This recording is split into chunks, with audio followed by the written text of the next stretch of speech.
Flipping it up and out. Bogut! A recent block by Bogut. Good recovery by Andrew Bogut. Let's get Rogue. Welcome to Rogue Bogues Basketball Series. Myself, Mike Procopio, here for another week. We're a couple of days earlier with the drop of the pod because I'm traveling for the NBL finals. Sorry, let me get that out. And we'll get as much info out as we can. Some of the games will only be 2 or 3 games this week. So we'll do our best, Pro. As usual, fucking employee of the year. You know, I had you throwing me curveballs in the middle of the week. I performed, said, no problem, Bogues. I got you covered. I always say yes, fucking model employee. Yeah, blame the Sydney Kings for evening the series. So, and then going up 2-1. So we'll touch on that a little bit later. But let's get rolling with our team of the week. Who do you have this week? Bogues, team of the week, Sacramento Kings. I don't think I had the Kings in a decade as my team of the week, so I'm going to go with them. You know, had some impressive victories this week, beating New York and New Orleans the last 2, lost to Minnesota, and then beat OKC twice in a row, and also beat the Clippers. Shocker that the Clippers lost another game. But yeah, I have I got Sacramento. They've been playing well, man. You know, everybody's sort of a well-oiled machine with, you know, Fox, Herter, Barnes, Murray, led by Sabonis, 19 and 12. Sabonis getting some like MVP love. I don't even want to start a fucking debate, but I'm saying like not like should win the MVP, but somebody they're mentioning as like their 5th and 6th guy on their list. So which is pretty cool. Mm-hmm. But yeah, Mike Brown I think should run away with Coach of the Year this year without question. So he's done a great job. Those guys have played well. That bench isn't great, but they're playing hard for him. You know, Trey Lyles, Davion Mitchell, Malik Monk. I mean, guys are just stepping up. Dellavedova. Dellavedova. My fault. Dellavedova. My apologies. His 1.4 and 0.4, I forgot. Can't be understated. Yeah, he's doing well for them, but no, they're playing well, so I got to give it to him. What do you think about Sac, Bogues? We touch on Sac a little bit, but it seems like we don't really go in depth on them too much. What are your thoughts on those guys? Well, we have previously because they've sucked for so long, but now they're playing really good. They're playing really good basketball. They've snuck into 2 in the West. They're tied with Memphis right now, but they're ahead on I guess head to head or whatever the percentage the tiebreaker is. But they're second at 39 and 26. I agree. Mike Brown's a lock for he's got to be a lock for the Coach of the Year. There's no doubt in my mind when you take a team that was horrendously bad the last good beat of a decade and get him into, even if he would have made the top 6, like even if they're 5th or 6th at this point, I think he's Coach of the Year, right? They've done a fantastic job there. They got a good mix of youth and veterans. You mentioned Trey Lyles, Harrison Barnes. Then you got De'Aaron Fox, Sabonis. You'd probably classify him as a veteran these days. Herter's having a hell of a year. We've spoken about him a little bit with the useful or useless stats with his breakdowns and his shooting percentages and whatnot. He's having a fantastic year. And they just seem like a well-balanced team. Do they have enough to make noise in the playoffs? That's the question. Mm-hmm. We'll probably get into that when it starts. We don't want to – I guess they're on a positive note in there too, so we want to pump them up. But, yeah, I mean, I still think they're a piece away from being competitive in the playoffs and going deep. But I like what I'm seeing. They're building a solid core, solid nucleus. And like I said, when you have a good mix of youth and talent with, Mike Brown, who's coaching his ass off, they're deserving of being where they are in the West Pro. So I'm looking forward to seeing their next step now is obviously getting to the playoffs for the first time in a long time and seeing how they go in that moment where it's more grinded out basketball where you need to win 4. Yeah, I agree. It's playoffs are always an interesting deal. Lineups and matchups and it doesn't matter your seeding sometimes. It's just like your matchup. How well do you take as a staff and as a unit? How much do you take? How well do you take it and punch in the face? Somebody taking a first game from you. How can you rebound from that? What changes you make? I always thought that was pretty interesting. Working for Carlisle for 6 years. I think we made the playoffs like 3 years out of those 6. And the changes after losing heavy or even winning a game, what the other team would do to make changes against us. So it's always a cool thing. But yeah, Sacramento definitely, and they're doing well. They're playing hard. Mike Brown's got those guys playing really hard, and it's good to see. It is. I'm going to shock the world. I'm going with the Lakers. Oh, wow. Look at you. Yeah, they've had a good week. Golden State, Memphis, and Toronto. So, pretty solid mid-tier teams there that they'd usually lose to. Bit of luck with Memphis, obviously not having Morant, and Golden State are playing like crap right now, at least the last week or two. So, but Anthony Davis was huge in two of those games, with huge numbers. Didn't really play that well against Toronto, but they still won. The trade's starting to rear its head. They've got some good pieces. Russell, Vanderbilt we've spoken about. Schroeder's now coming off the bench and playing well. Reeves is playing really well. It seems like they've found a little balance with LeBron out of the lineup. Now, I'm not saying they're better without LeBron, but it seems like there's a bit of a balance now where the rotations are a bit better and they've figured some things out. So it will be interesting to see when he comes back what happens, but you got to give them a shout out. I mean, we both didn't have them getting their shit together and making the 10. They're ninth as we speak, 33 and 34. They're one full game ahead of the cutoff, which is the Utah Jazz. And I mean, Utah are starting to look like they're probably going to go tank mode to an extent. OKC, they've really fallen off lately. Both those teams are 4-6 in their last 10. And then Portland have continued to plummet again. I mean, they're up and down like a yo-yo. They'll go on a 5-game win streak and then lose 5 straight.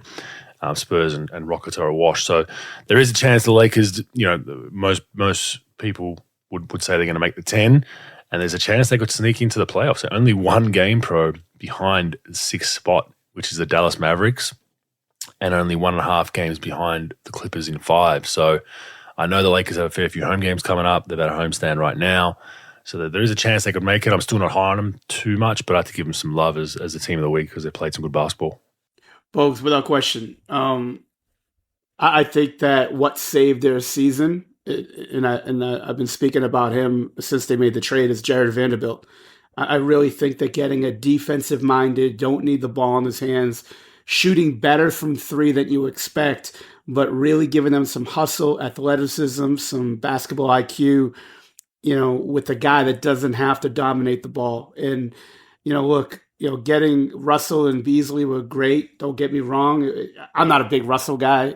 I sort of like Beasley. He's been up and down.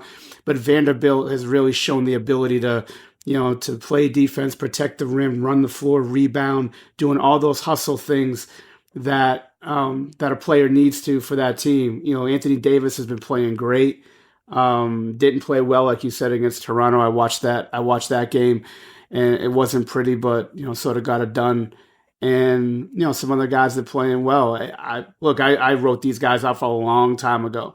And it'll be interesting to see what happens when LeBron comes back. Look, obviously LeBron makes you better without question. I wouldn't be dumb enough to say he doesn't. But, having less guys that dominate the ball and more guys that just sort of move it, and then just run a little bit, really helps your team. So I think with LeBron in the lineup with Vanderbilt and those other guys would be great. I really like Vanderbilt and Davis in the same lineup. And then, guys like Reeves and Lonnie Walker and Beasley, even Troy Brown making shots. So that's been good to see. So, yeah, I mean, we speak about the Lakers every other story, so I didn't really want to pick them and just sort of pick somebody else. But, definitely, they played well. So, yeah, no real shock there. That's a pretty cool pick. Yeah, notable mentions. Philly won 4 straight. They were a candidate. And the other one was, who else do we have here? The Phoenix Suns have won 4 straight, so they've all had good weeks. And the Kings went 2-0 this week too. So a few notable mentions, but we shat on the Lakers for weeks on end, and I thought I'd give them some love. But my team of the week, my no-good team, I'm going with the Golden State Warriors. They had a horrid week. Their last game against Memphis, they gave up 48 points in the first 48 or 49 points in the first quarter. I think it was not 48, the first half, the first quarter. 48, which is just ridiculously bad. I mean, at least that starting group is somewhat on the same page defensively. We've spoken about the disparity between their bench unit being dead last in defensive numbers as opposed to their starting group's top 5, so big disparity there. But that's a lot on the starters when you give up that much in the first quarter. So they lost to the Lakers, who, is a coin flip. They should beat the Lakers theoretically. OKC they should definitely beat, and they lost to Memphis without Ja Morant after the big brouhaha with Draymond and Brooks leading into that game, which I thought would have got them at least a little bit pumped up to try and win that. But they never really looked in the game. They made surges and against that Memphis team, and Memphis just controlled the game. But they just continue to be up and down, and there's question marks about, can they make a run and get into that 6? And but on the flip side, if they do finish in a play-in, you kind of don't want to play them if you're up high. So it makes the West very interesting having them in the middle of the park. They're 34 and 33 as we speak. They're tied for 6th with Dallas, so they're still in the mix. But they could fall out. I don't see them falling out, but they could fall to a 9 or a 10 if they're not careful. They're only one game above the Lakers, who are in 9. So they have some work to do. There's a chemistry and body language issue still. The Draymond Green clip that was trending with Jordan Poole not passing the ball, and him kind of, not getting back on defense. I'm going to tell people now that's perfectly normal. Happens all the time, especially with the Warriors. They've played so many tough battles, and Draymond is very reactive emotionally with his body language, but he'll forget about it the next day. He's that kind of guy. You can overlook that. I mean, look into it too much and overthink that situation. But with the Warriors, I don't think it's huge. It's a huge deal. It's made a bit bigger because of the punch and everything. But I don't think they have huge issues as far as that goes. I just think they're just in cruise control still, thinking, we're gonna make our little run and we'll make the playoffs, and we don't care what seed we are. We can beat anyone, but you still need some form, bro. You still need some sort of consistency, some sort of oomph going into the playoffs. Compared to last season, they had it last season. They had injuries and stuff last season, but they still had that, and they still played, 2 weeks of really good basketball, then maybe lost some games. Whereas this season, it just seems like they're literally yo-yoing. They'll have, 1 or 2 good games, 1 or 2 bad games the whole season. So I think that they need to figure it out if they want to surge into this playoffs, bro. Bogues, the biggest question I think that for Golden State that has to be asked, and obviously give them some space on this because of what it could be, but Andrew Wiggins missing all these games due to a unspecified family matter. I don't even know how many games he's missed in a row. Like, he's missed probably at least, I want to say, a better half of 2 weeks straight, and no one's really speaking about what it is. And look, I don't care what it is. That's obviously his deal. That's his personal business. But that's a huge loss for them. Having him not in the lineup defensively and offensively really puts them in a bind. Look, even without him, if you're a championship level team, it just should be the next man up. But if, hopefully whatever is going on with him could really sort of get rectified, because that's a huge loss for them. I mean, who would ever thought anyone saying that like 3 years ago? But now, sort of the switch he's made in his game and the shift, he's a big part of that team. Everyone talks about Steph, Clay, and Draymond, obviously, and even Jordan Poole to a certain extent. He's a big part of those, their success. And guys like him and Looney, him more, obviously because of his potent offense at times. So they got to get him back in the lineup at some point. Hopefully, like I said, whatever happened with that family stuff could get rectified and he can get back to work, because without him, they got no chance. With him, I do believe with their experience and their skill level, I think that they could, like you said, I think it'll be an interesting story in the West of having them in the middle of the pack, but they got zero chance, probably even getting out of a round. Maybe they can squeak out of a round, but I doubt it if they're going to be a low seed, and if they don't have him in the lineup, I think it'll be really hard for them to sort of get themselves out of it. So I think if Wiggins comes back, in a certain amount of time to get his legs under him and start playing again, I think they have a strong chance in the playoffs. But without that, that's going to be tough for them. That's an uphill battle for sure. Yeah, 15 games left for them, so they need to figure it out quickly. They don't have much currency to play with. Who do you have this week? Bogues, I think I'm sort of grasping at straws here, but I'm going to go Denver Nuggets. And, look, Denver Nuggets, obviously number one team, and everybody's darling team, which they should be. But my only thing is, when you lose to Chicago and San Antonio back-to-back with Jokic in the lineup, you don't supposed to be doing that over a course of a season, losing to Chicago and San Antonio and doing it back to back.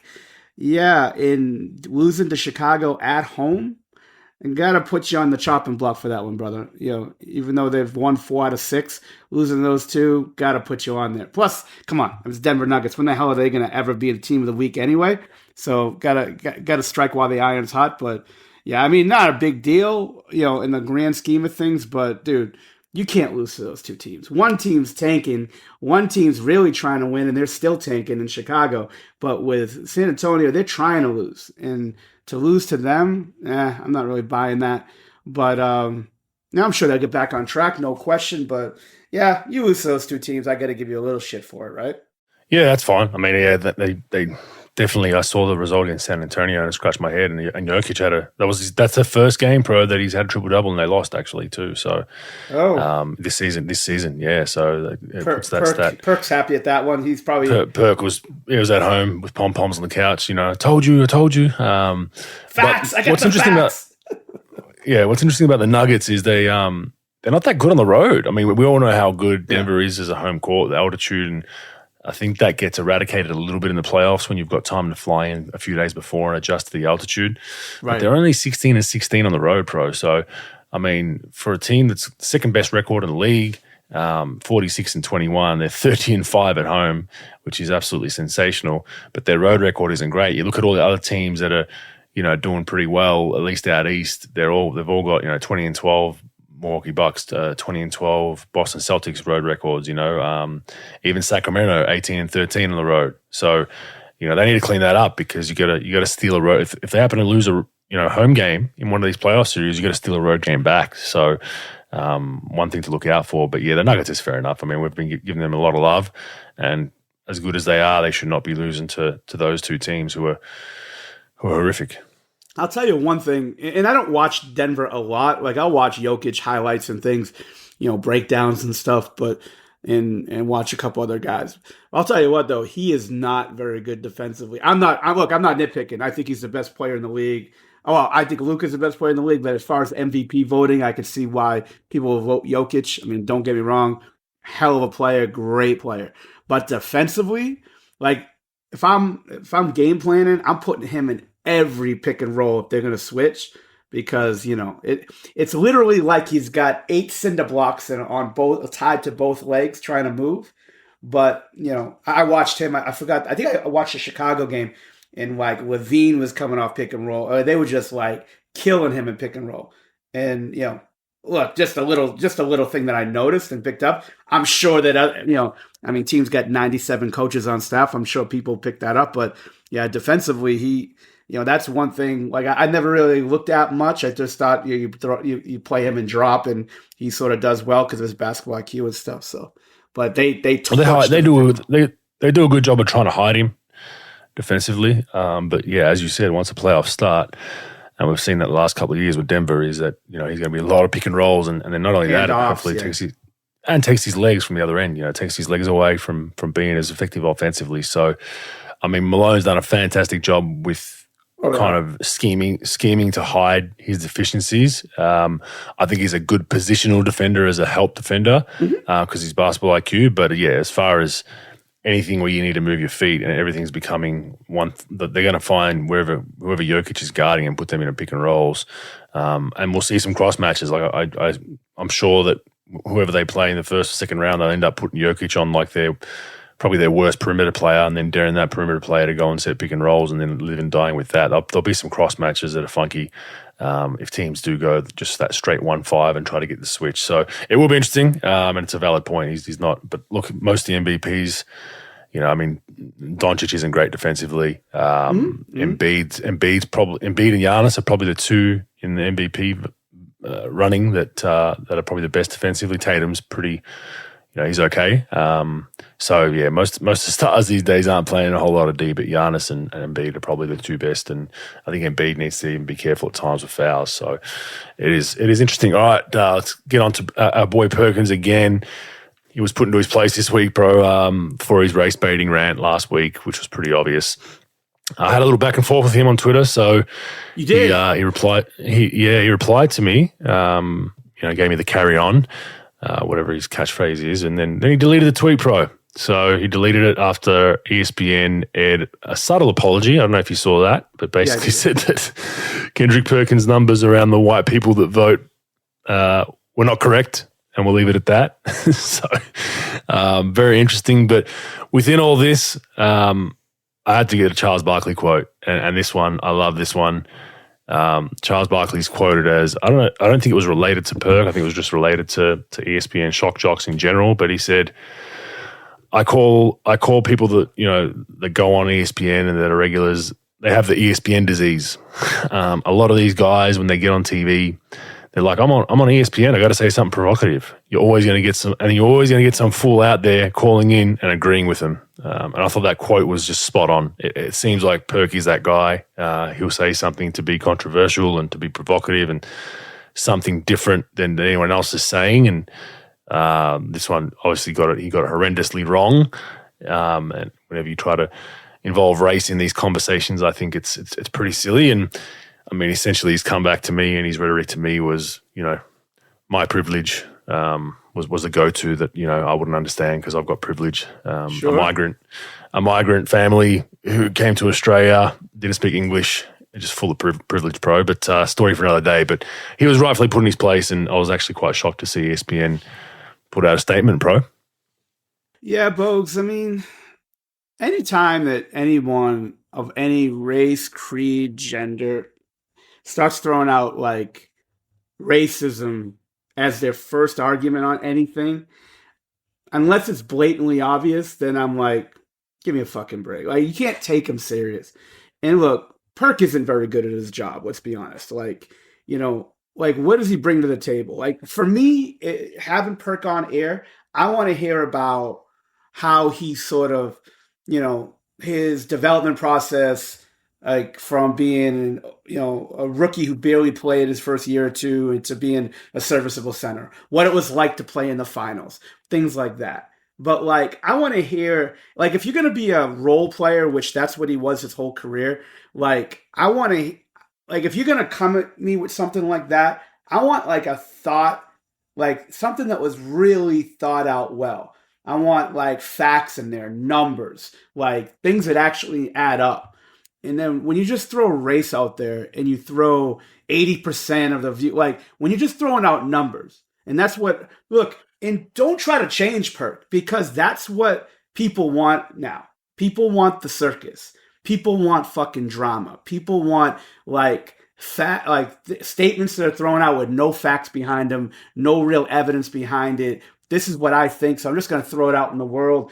Like I told you last week, he's a media terrorist. He puts on his vest and he explodes something, and something's going to stick.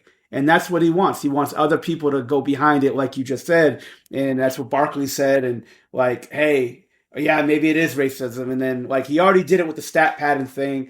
And now he tried to throw it in with the race thing. And I'm glad JJ called him out. Stephen A. Smith should have called him out, because Stephen A. usually does stuff like that when something's like really outlandish. As much as like Stephen A. gives you a headache sometimes, he does some, you know, he's the actual adult in the room sometimes.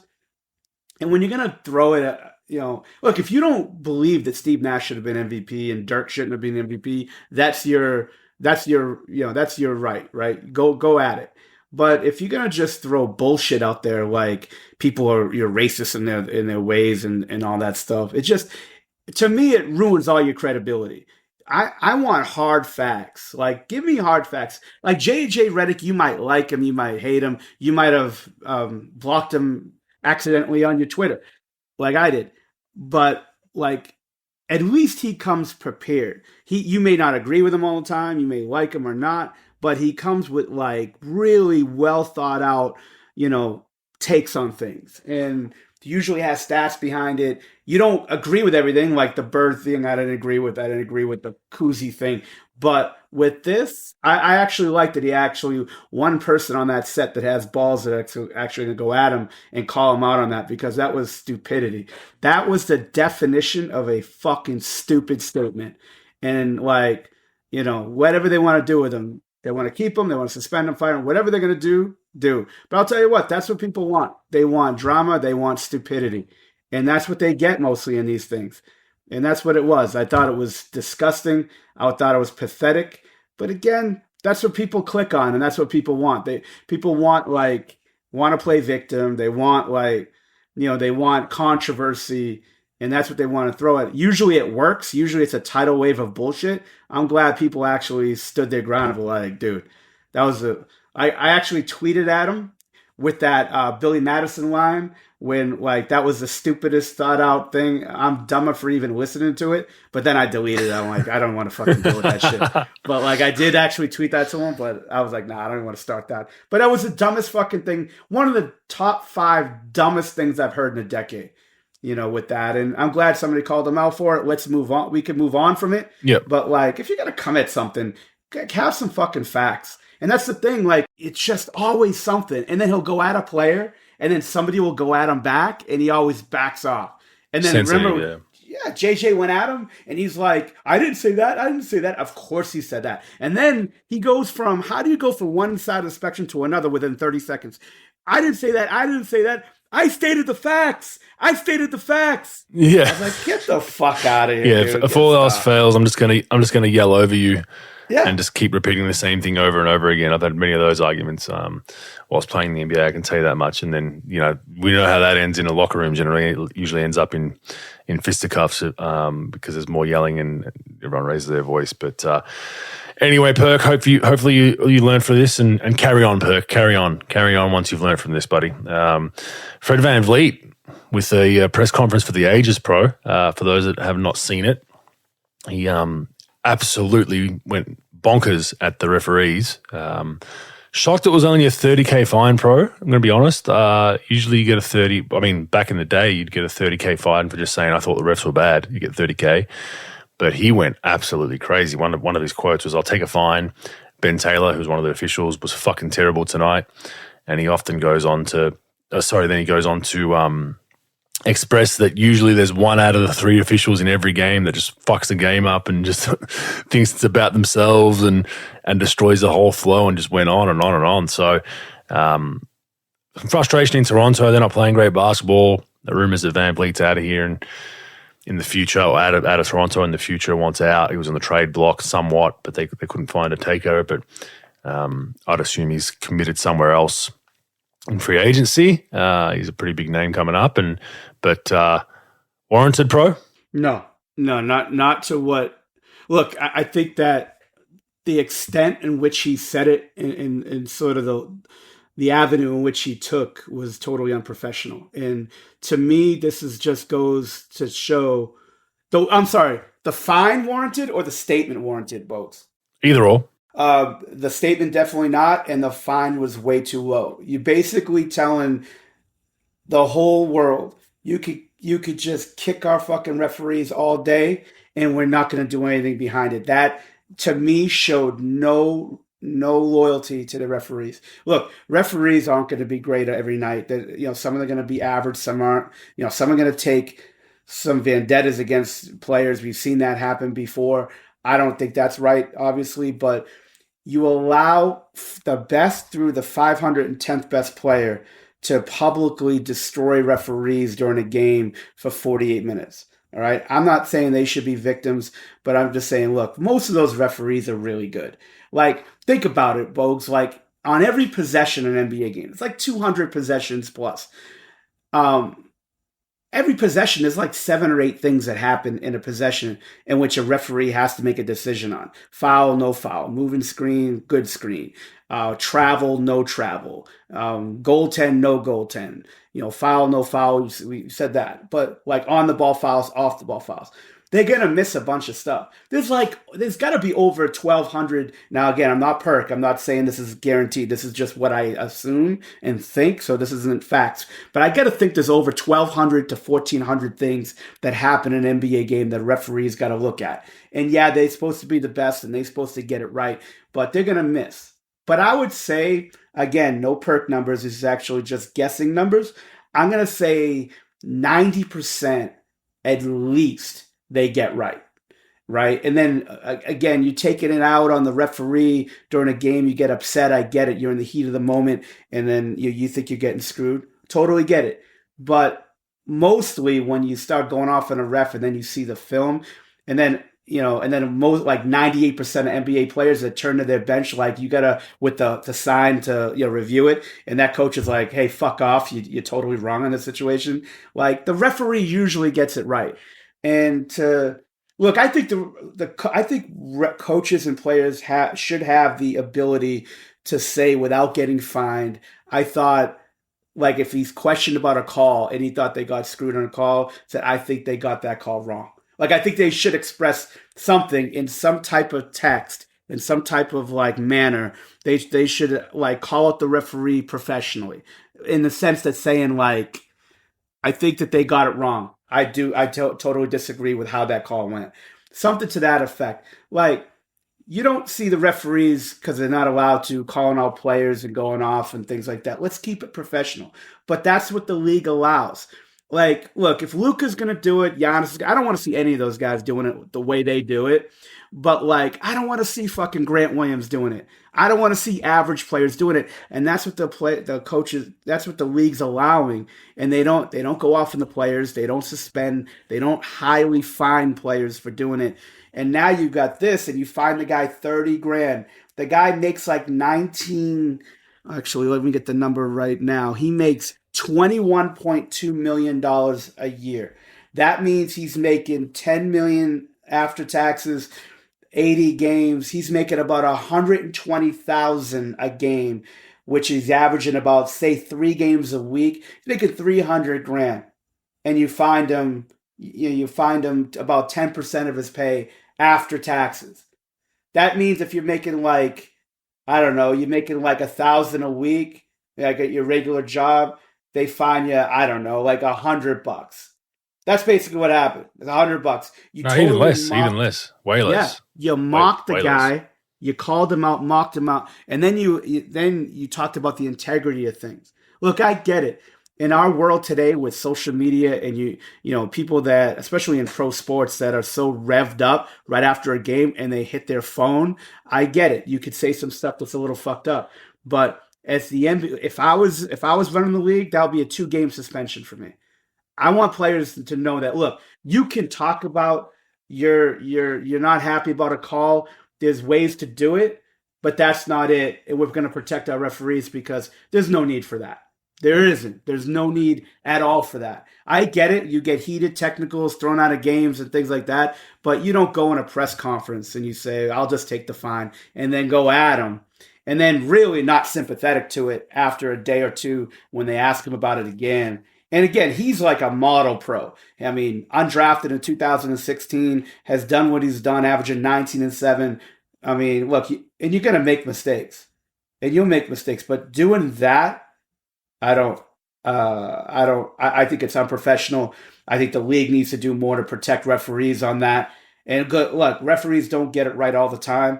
But when you're questioning their integrity, they take enough shit as it is from fans, from players, from during the game, everything during the game. The websites of what record teams have for certain referees. Like they're thrown at it, and rightfully so. They're pros, like NBA players. They're thrown under the bus on some things. I get it, but I think you got you could be upset at a referee, but doing it that way and the NBA really not coming down on him harder was pretty disappointing to see.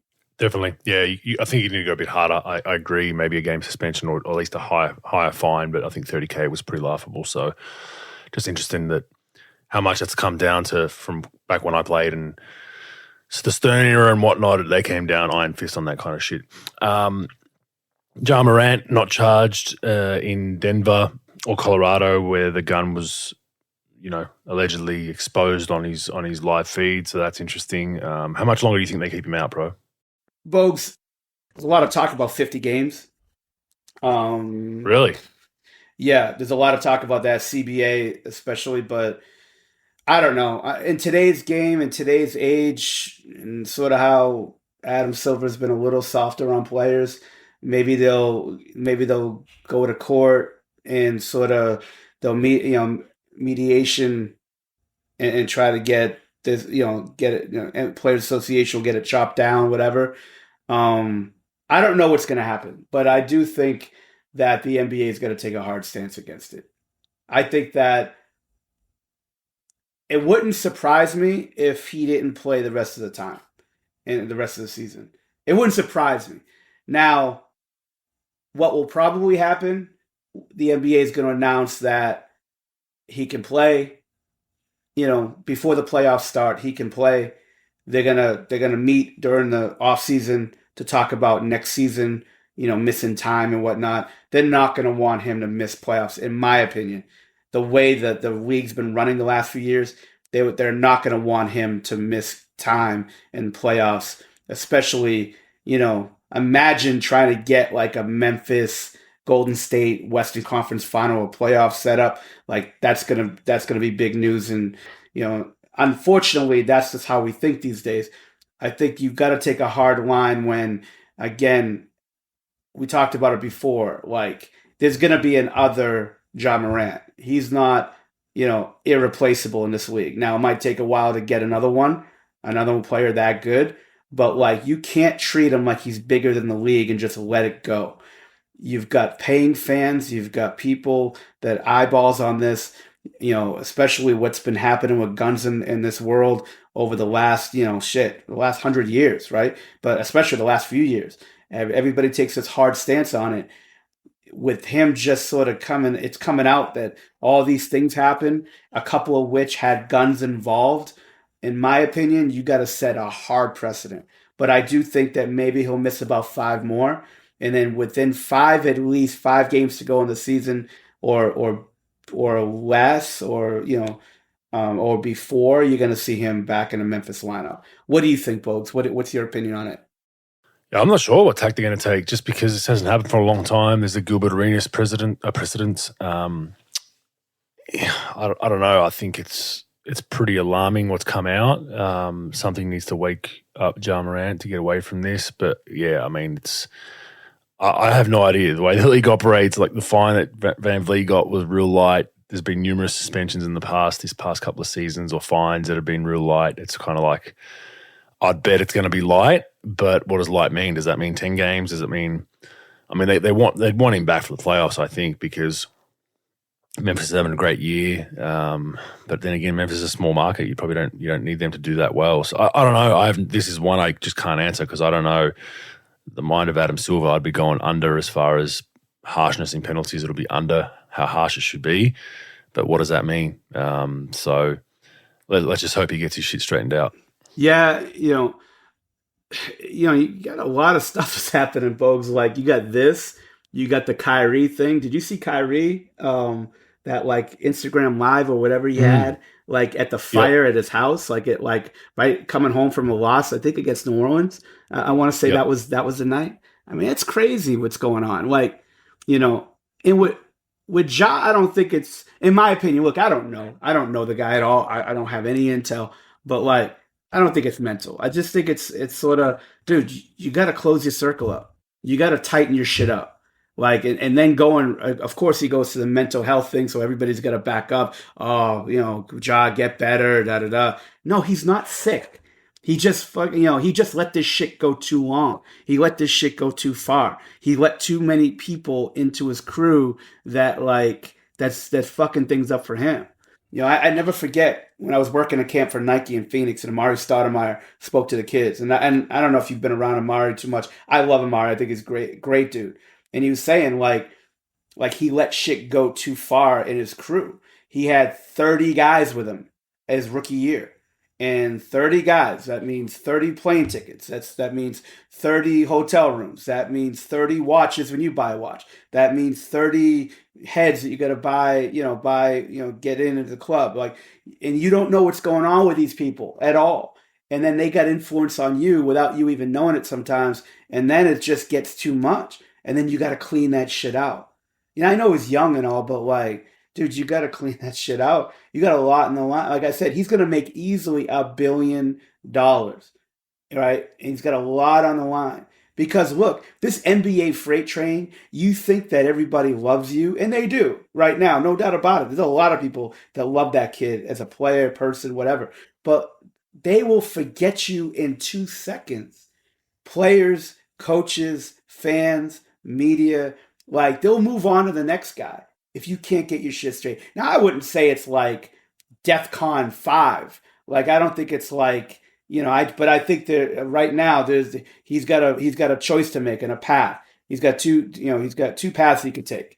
And I just think he's got to clean his shit up. But that Kyrie Irving thing was it's unbelievable, man. He's a special dude. He is a special fucking guy. I'll tell you that. Yeah, that was interesting too. I mean, he basically went on a rant just saying, fans judge me upon seeing me for 3 hours in an NBA gym. Then went on to, people, I guess, labeling him as woke or social justice warrior. Yeah. Went on to, kids and cobalt mines. He just went on all these random tangents. But that's the Kyrie we expect. So he's going to continue to do that. It's interesting. I'm not against anyone coming out and saying whatever they want to say, as long as it's not obviously Perkins-ish. But yeah, it was interesting, and I think Dallas know what they've signed up for, and that's not going to change anytime soon. But nothing suspension worthy, thankfully. And I think the Ja Morant one to me is a huge issue to see where that goes. What about this issue with guys doing their ankles in warm-ups, bro? This is crazy. I've never seen this. I've run 6 years of doing it for Dallas, 82 games. Plus preseason. Probably worked out 3 games. Yeah, plus preseason. I probably have done 1,400 minimum. I've done about 1,400 pre-draft, pre-game workouts. That's never happened one time where a guy got hurt. Ever. That is the weird thing to me. And look, I'm not gonna like. There's a lot of WebMD people like that are sort of speaking out on this. It has to be this. It has to be that. I don't know what it is, but it's pretty alarming. I hope everything's gonna be okay. I hope it was just an accident. But and then when we were talking about what to put on the show, and then I saw the Kuminga thing because he was trending on Twitter, and then I saw that, and I was like, wow, that's crazy. Yeah, 2 in 1 week. Crazy. Insane. Yeah. So for those not familiar, Kuminga from the Warriors and Kevin Durant from the Suns, obviously a big name. They were doing their pregame warm-ups, which, guys like KD and that are probably going 80%, 90% for the most part, but KD was just doing a generic rip-through to get into the paint and shoot kind of like a floater or a layup, and absolutely turned his ankle on what looked like a wet spot, and then a day later Kuminga did the same thing. So just some freak stuff that you just don't see over, like Pro said. I never really saw anyone get hurt. I think I had one teammate hurt himself in warm-ups, and that was because he landed on a foot in layup lines, and that was that wasn't even. I think that was in college. I think it wasn't even the pros. But why this is big is because Kuminga they haven't really announced. I don't think Kuminga's is as bad. There's concerns from Phoenix Pro that KD could be done for the regular season, which is only 15 more games, and potentially the early playoff rounds. So, sounding like a 2-month odd injury, a 6 to 8 weeker, horrible timing for the Suns when they need to, they needed to use these games to. We all know what KD's capable of, but you need to know how to play with KD. CP3 will pick it up quickly, but Booker and Aiden and then even the bench role players, a guy Jock, you want some familiarity with playing at different lineups. They're going to have lineups where KD's probably the point forward when CP takes a break, or they're going to have lineups without KD. So you needed to use these 15 games for that to prepare you for a playoff series, because as we know, there's a lot of adjustments and lineup changes in a playoff series. That rug's been now pulled from the feet, no pun intended, of the Phoenix Suns. I mean, they'll still take an 80% KD in the second round if they can get there, but this severely hurts them, I think, and just hurts their kind of building up some consistency going into the playoffs, bro. So hopefully he's back sooner than later, but that's the rumor mill. You can't take these things for face value. Knowing the rumor mill, KD could be back in a week or two, but it is coming from the Suns apparently, and that is a huge, huge concern. Well, Bogues, I mean, he's got an injury history. We know about that, and it's a big blow because he's been playing well. They've been playing well, and for that to happen, you never want to see it. He's out of all the players, especially the ones that we talk about at the top. I mean, there's no one. There's very few that you like watching more than him. He competes. He works hard. He takes care of his body. He's an outstanding player, one of the best that ever played. And to see that happen just on a non-contact, I just hope he gets better. I hope he gets, I hope he just, time. I just hope he's healthy. Time for the playoffs. Whatever happens with that, great. But I just want to see the guy healthy. He does things the right way, and you want to see guys like that really do well. And it's like you said, it's going to be really tough. Heading into the playoffs if he's out for the remainder of it, or he's got to say he gets in there, second round. If that happens, it's just tough to get going and get a little momentum going into the playoffs. You always want that, especially when you acquire somebody at trade deadline. So, hopefully things work out. Like, he's a tremendous player, tremendous, good dude, so you definitely want to see him do well. I agree. Yeah. I mean, he needs to be out there for them to have any chance. So we'll see how that all goes.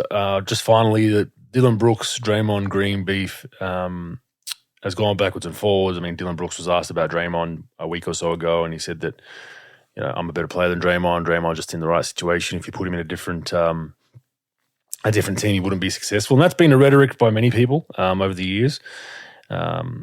Anyhow, Draymond went on his podcast and absolutely lit up Dylan Brooks and just said that he's basically the cancer of the team, essentially. That no one likes him there and all that kind of stuff. And then they played, and then Dylan Brooks got the last laugh with the win.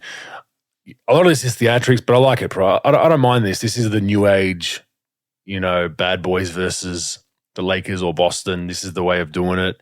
I think it's good. I think it creates some hype going into these regular season games. I mean, Draymond maybe did he go too far? I was saying, some of the things he did. Did Dylan Brooks go too far? Who knows? But I don't mind a little bit of beef, bro. I think it's a watered down league for the most part. We all know a lot of the fakeness on the court with when the lights are on, guys pretending like they wanted to fight. We've spoken about it at length when it never really happens. I don't mind a bit of this, bro. I don't know what your thoughts are, but I like a little beef going into these regular season games.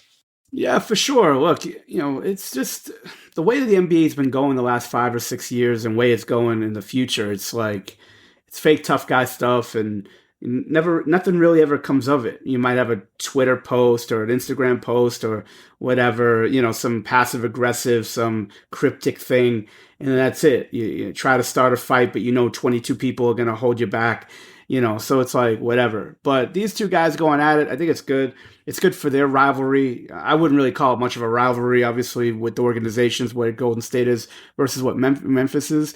But yeah, I mean, you definitely want to see it. I definitely want to see it for sure. Like, it just makes it, there's no real rivalries in the NBA anymore anyway. There's teams that meet each other in the finals or playoffs once in a while, but you don't really get any sort of bad blood. I don't really care what's said, because half the stuff that's said between both parties are going to be bullshit anyway, just to get the other one going. So I don't really know or care if people hate Brooks, and, Draymond is what he is. Like, he's the guy that stirs stuff up.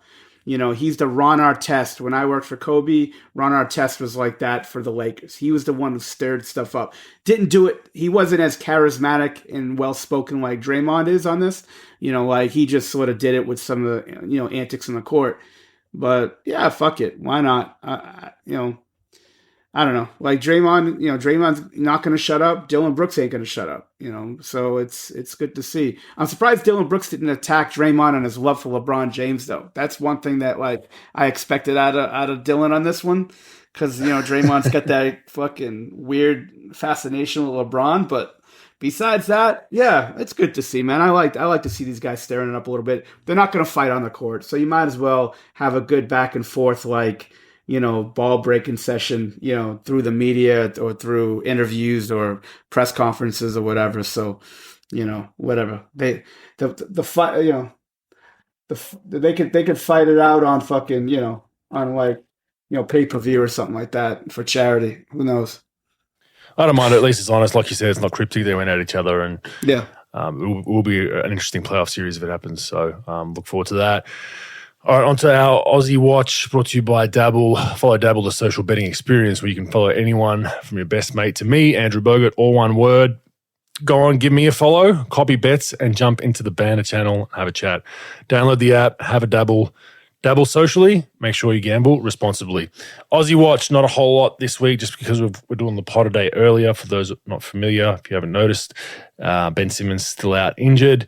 Dyson Daniels playing a little bit better, 3 points, 4.5 rebounds, 3 assists per game this week. So he's back in the rotation. Played well against Dallas, actually, where Luka got hurt, but he's doing well. Delhi had one game this week in the lineup where he played 16 minutes.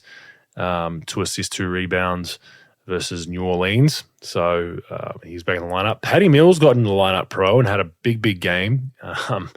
DNP's leading into this game against Milwaukee and DNP straight after it, but played one game and he had 23.7 rebounds, 4 assists versus Milwaukee. So in a loss, but back in the lineup for a game, had a hell of a game thinking, shit, I might be back in the lineup, at least for some minutes, but DNP the very next game, so not sure what's going on there.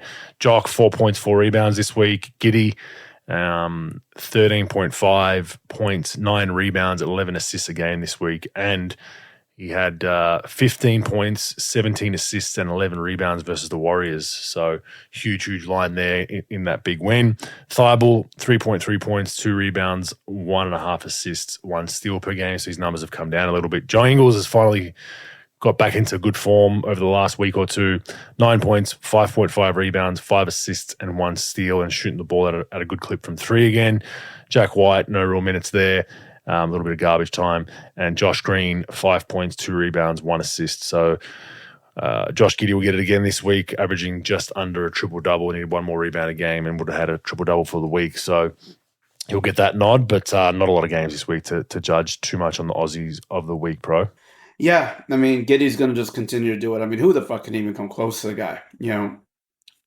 I know Patty had that one game that he exploded on, but not really a lot of competition for the guy. Might as well just give him whatever award we're going to give him.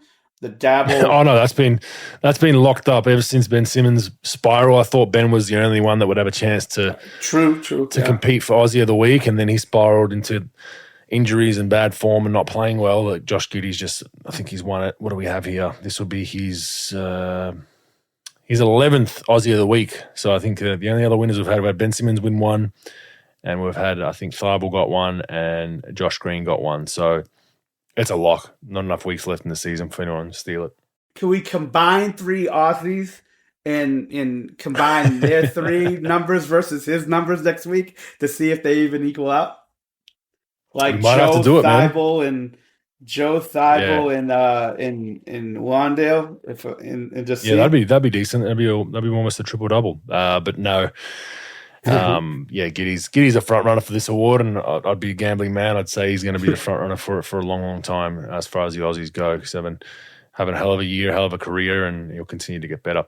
All right, NBL. So it is game day today, pro. That's why we're doing the pod a day earlier. So for everyone not familiar, I'm in New Zealand as we speak, in the hotel room, getting this podcast done for all you people, so the lengths that we both go to. But we play New Zealand tonight in game 4. It was 1-1 as of the last podcast. So Sydney got the huge win on Friday night in Sydney. A record crowd, pro, over 18,000, the highest NBL crowd ever in NBL history. We're in Sydney, so we thank all the fans for coming out. It was beautiful to see. It was an amazing atmosphere. The Kings came away with the goods. It was a pretty back and forth game in the first half. The first half basketball was really fun to watch. I made comment to Luke Longley, a few other people, saying that this is actually a really fun game to watch if you're a neutral fan. Like, it was back and forth. We made a run, they made a run. Unfortunately, the second half for New Zealand, they only scored 21 points in the second half, I believe, and we ended up having a pretty easy win. And going back to New Zealand tonight, so it'll be a real interesting game. Both Xavier Cooks and Walton played unencumbered minutes on Friday night after their injuries last week, so they were back in the lineup and played fine. A bunch of guys stepped up in that game. It was a real good team effort. New Zealand just couldn't score in that second half, and a lot of fouling. New Zealand are notoriously highest fouling team of the past season statistically, and they hold and they grind, and that's the way they play physically. And they got called for a lot of them. There were a lot of fans saying, "Oh, the foul call was unfair and whatnot." But if you watch the game and know statistically how New Zealand play. That's how they try to dictate the tempo with their physicality, and they got called for the fouls. So early on, it was the refs kind of didn't blow much, and then second half there was a lot of fouls. So big game tonight, Pro. Hopefully it ends in game 4. You know what's funny, Pro? So as owners, we make more money with the more finals games we have at home, right? So Sure. I joke about it, you know, with our majority owner, like I'm not going to say the number, but if there's a game 5, we make a shitload more money because we go back to Sydney. So it's like, you know, we don't want a game 5 though. Like we know we're going to make it's one of those things as a business, from a business point of view. If you were just a guy in a suit and a financial person, you'd want a game 5 because you're like, we're going to, as a club, we're going to make this much more money, which we can reinvest into our roster next season. But as a competitor, you're like, nah, fuck that money. Like, let's wrap it up in game 4. So it's an interesting dynamic with the way it works in the NBL. So just a small little tidbit. And one other little tidbit, Pro, you might like this. So yesterday, the reason why I bring it up is because I was on a flight from Sydney to New Zealand, and both teams are on the same flight because it's commercial. Really? So, yeah. So, and not only that, the refs are on the same flight. So it makes for a real interesting dynamic. So, yeah, like you take for granted being in the NBA and even EuroLeague where everyone's got their own private jets and charters. And this is just, you know, you're back on commercial, and, you know, guys that were going at it talking shit, you know, the night before in the game and a bit argy-bargy are now like standing next to each other in the, you know, in line to get on the plane. And then you got referees as well. So it's just like this whole weird dynamic. You're walking past the refs and they're sitting there and saying hello to players. And then you got players that just got into it last night trying to be amicable. Like it was really funny. It's a cool dynamic. It's just different, right? And you're all hanging out in the terminal waiting for your plane, bro. That's crazy. I don't think I've ever heard of that. Even in the old school NBA where, you know, where they would go, where they would fly commercial. I don't think I've ever heard of that. That's got to be pretty interesting, man. You know, that's gotta be thankfully nothing happens. I don't think anything has happened. Historically, I don't think there's been some close calls, I believe, with some guys that have gone after it, but nothing's ever happened. And the worst place you're going to do it is on a plane, obviously. But yeah, it is an interesting dynamic, especially in a final series where by game 2, 3, 4 of any final series, I don't care if you're playing checkers or chess or Monopoly, like you're going to end up hating each other because it's just this guy again or this girl again. I'm sick of seeing you, like, you know, so yeah, interesting dynamic there. But some free agency news now, Pro. Free agency doesn't start till the end of the month, right? And as we both know, there's no agents or clubs talking to players until the league says they can, right? You know, that's just the rule. No teams would break that rule, right? So wink, wink. There's a rumor that Gorjak Gak has signed with Perth. We've heard it. I've heard it. Everyone's heard it. It's pretty much confirmed. But the league's not too happy about it because free agency doesn't start till late March. So I'll give everyone a tip. Free agency starts whenever, wherever. There's no date. The league will say it starts on this day. I can tell you, you know, same as the NBA. It's July 1 and deals are already done. And then literally as soon as July 1 hits in the NBA or as soon as the end of March hits in the NBL, you have like 30 signings that just all happen the first day. It doesn't work that way. Everyone's already negotiated. Everyone's already got a deal in principle. Is it tampering? Isn't it? Discussion for another day. But if someone's coming off contract, the agent's already making calls to teams trying to get their value up and trying to negotiate. You know, if your player's worth 200 and you've got teams offering 150, then you go to another team and say, well, we've got 150 here, you need to give us X. That's how it works. And teams obviously are already, you know, starting to recruit and starting to make those calls. So I know the league's not happy with it, that it got leaked, but that's the reality of it for fans. These conversations are happening, so don't be too surprised. And Chris Goulding has signed in France with Paris Basketball, former Sydney Kings coach Will Weaver. So Goulding's going to be their shooter over there in France for a couple of months, which is awesome. And that's the beauty of the NBL, bro. Like you can pick up a few, you know, a job at the end of the season. Some guys go to Puerto Rico, some guys go to Europe, some guys go to Asia.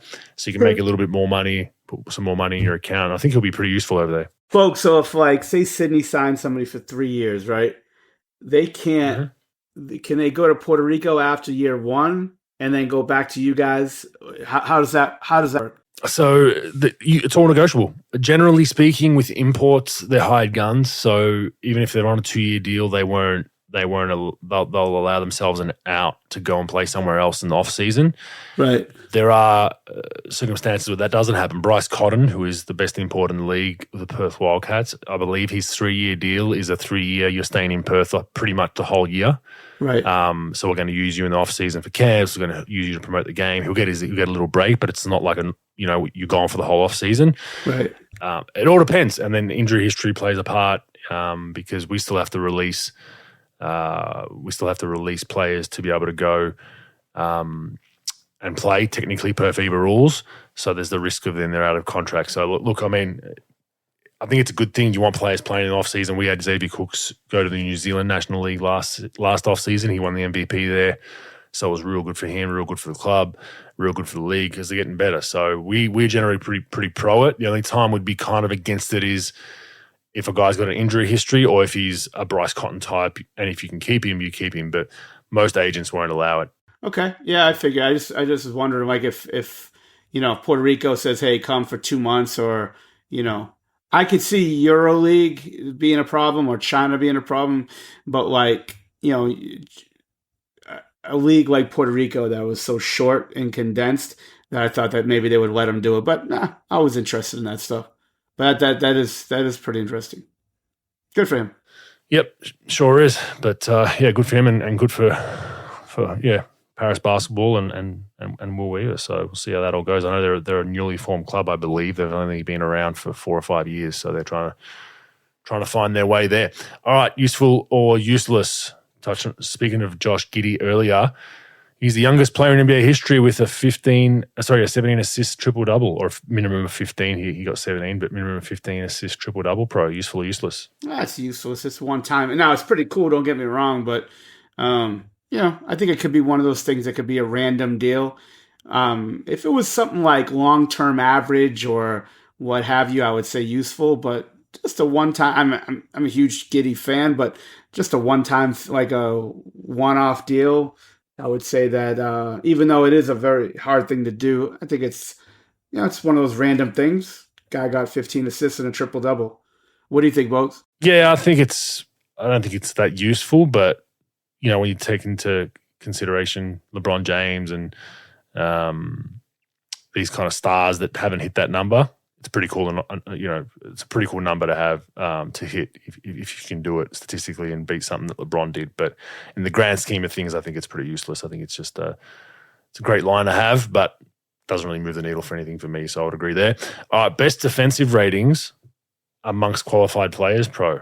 Who would you say is number one without looking at the sheet this week? No, I'm not looking at the sheet. So best defensive rating, I'm going to go off the wall. I'm going to go Walker Kessler from Utah. No, he's not in the top 10. Okay. But good attempt. Good attempt. Probably not qualified minutes-wise. I'm not sure. It proves I wasn't looking at the sheet, though, which is good. It does. Yeah, very good. Jaren Jackson Jr., number one. Uh-huh. Number two, I never would have guessed, Javon Carter, the Milwaukee Bucks. No, wouldn't have guessed at all. No. Would not have guessed. Number three, Dennis Smith Jr. Nice. Good for Dennis. Love it. Yeah. So some names in here that Caruso, 4, you'd expect that. Desmond Bain, 5, expect that. 6, Brook Lopez, okay. 7, Dylan Brooks, yep. 8, Larry Nance Jr. makes it, so very, very good 1 through 5 switch guy, good intangibles guy. And 9 is Giannis. So, Javon Carter, obviously some of that plays into playing with Giannis, but, I mean, to be number 2 in the league, I didn't think he was that good of a defender. So some shocking. And Dennis Smith Jr. having a great year as well defensively, which is pretty cool. But useful or useless stats, bro? See, I'm torn, Bogues, because you know how I am with the defensive offensive rating deal. I'm gonna have to just go with the fact that I'm gonna say useless because I have no fucking idea if that's even what that constitutes. So I don't see Javon Carter as that type of a defender. And he plays with Giannis and Brook Lopez, who's the best defensive center in the league. I'm going to say it's a little bit useless. I think it's sort of like the guy who leads the league in plus minus.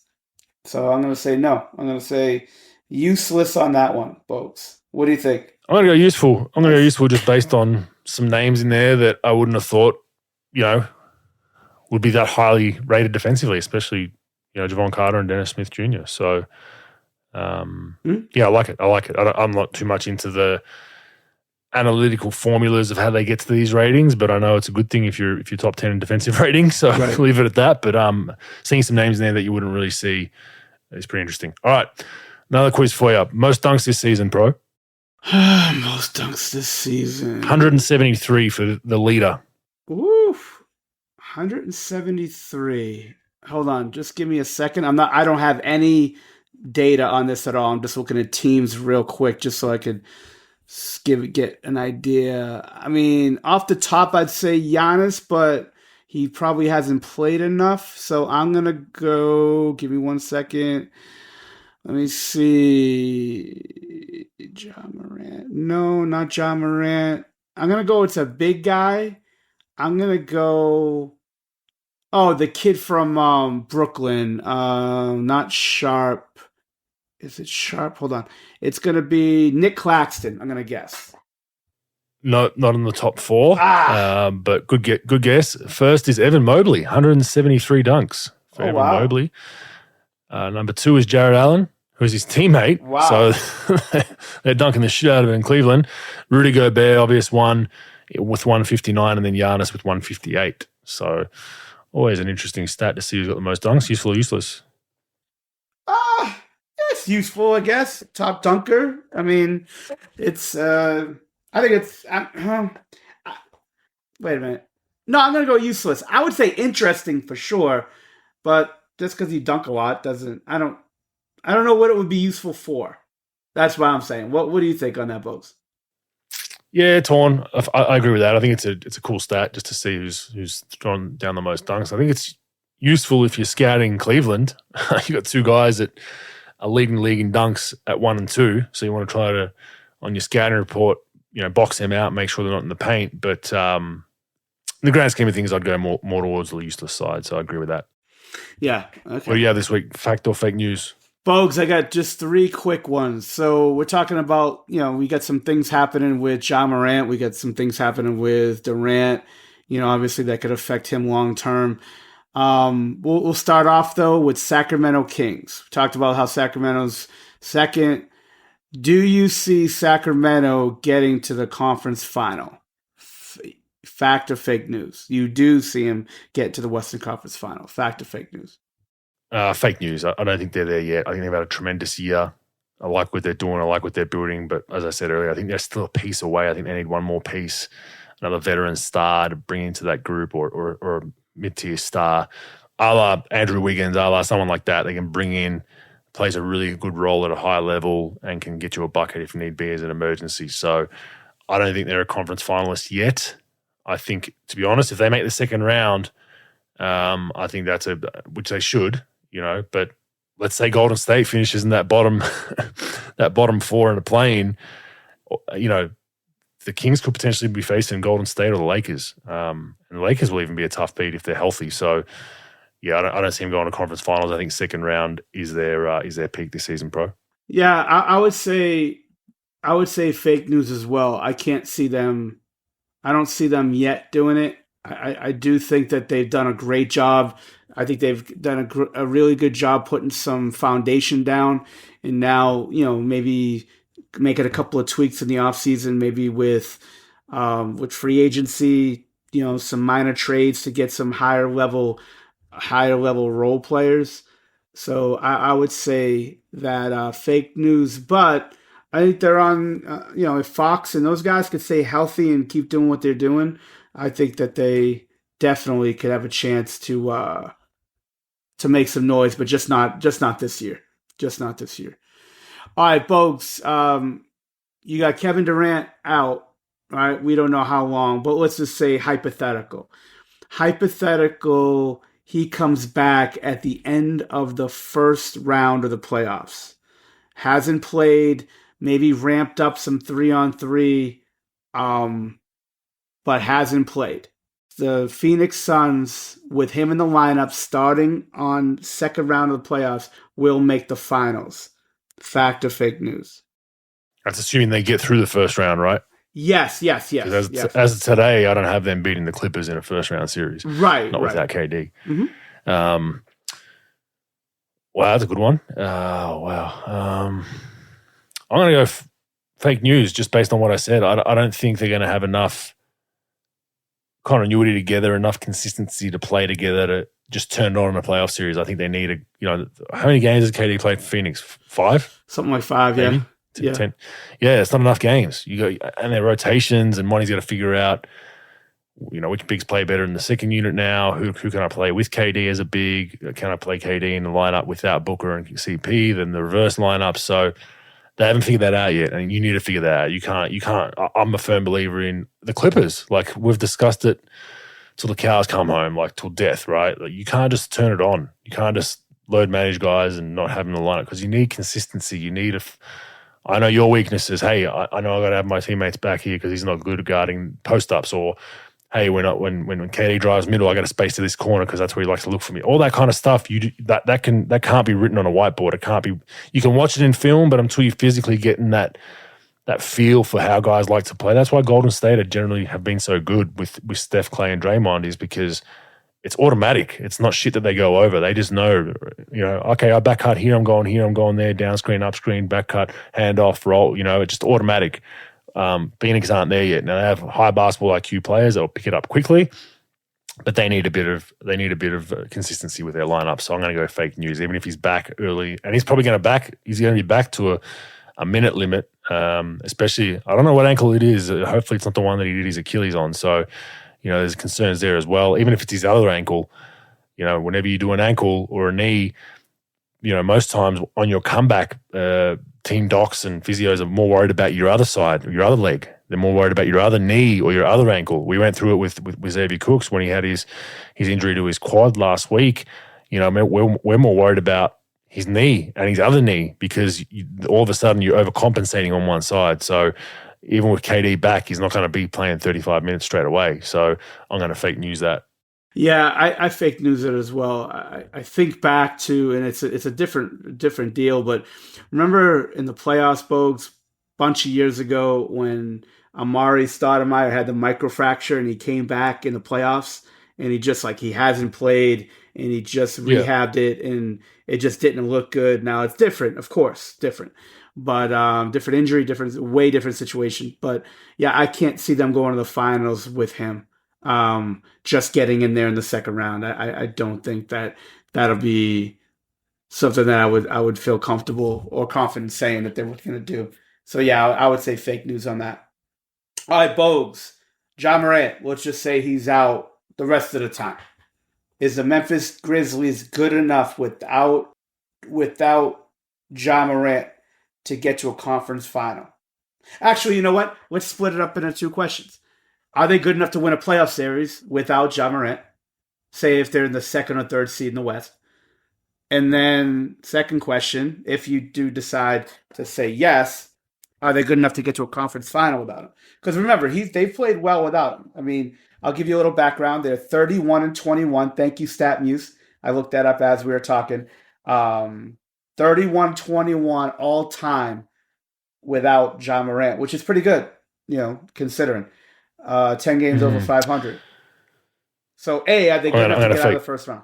Fake news. No, they're not. So I don't even need B of your question, because I'm saying fake news. I don't think they're getting out, because you need a Ja Morant in the playoffs. And where they're sitting right now, let's say they finish 3rd. I don't think they fall to 4 because KD's out now, but I think they're going to solidify 3. Maybe they can nip sack, but either way, they're going to be facing Dallas.